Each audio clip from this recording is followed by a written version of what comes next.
Covering Colorado marijuana for you tonight. A major change for Colorado Springs pot shop. City Council today approved a new ordinance restricting how close medical marijuana dispensaries can be to one another. News 5's Zach Thaxton's been tracking the progress of this proposal, and reaction now, that's official. Zach. Well, dispensaries in the Springs are already banned from being within 1,000 feet of schools, daycares, and rehab facilities. Now they're banned from being within 1,000 feet of one another. That passes on a 7-to-1 vote. Councilmember Avila excused, Councilmember Marino. With that vote, pot shops in the Springs can no longer operate within 1,000 feet of each other. It's the conclusion to a proposal brought forth 3 weeks ago by Tom Scudder, owner of one of Colorado Springs' 128 medical marijuana dispensaries. A lot of these businesses are not doing well. There's way too many of them in the town. Sales are going down. The idea behind the buffer, spacing out dispensaries will prevent clustering and saturation of the market and help businesses succeed. We went from like 60 or 70 3-4 years ago to 128 today.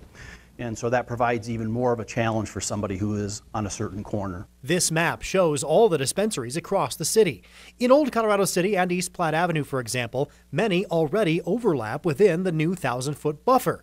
They'll be grandfathered in and considered legal non-conforming, but they won't be allowed to expand in the future. New or relocating dispensaries will have to observe the new buffer. By artificially creating governmental barriers, you may or may not be keeping the most inefficient or the efficient business in business. The owner of this dispensary in Old Colorado City says the buffers are an overreach. If people want to spend their money at a store, it'll stay in business. If it's no good, or they don't provide good service, they'll go out of business. That's the market determining buffers and who should be in business and who shouldn't. The lone vote against the buffers, Councilman Bill Murray. You know, I personally would like to see the industry at large and the people, when they realize what this actually means, take us to court so we can have this thing resolved in a more equitable fashion.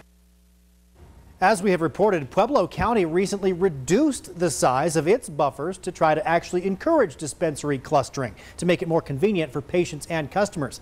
By the way, the only other industry in the Springs to have buffers between businesses, sex-oriented businesses like strip clubs. Always watching out for you, Colorado Springs. Zach Thaxton, News 5.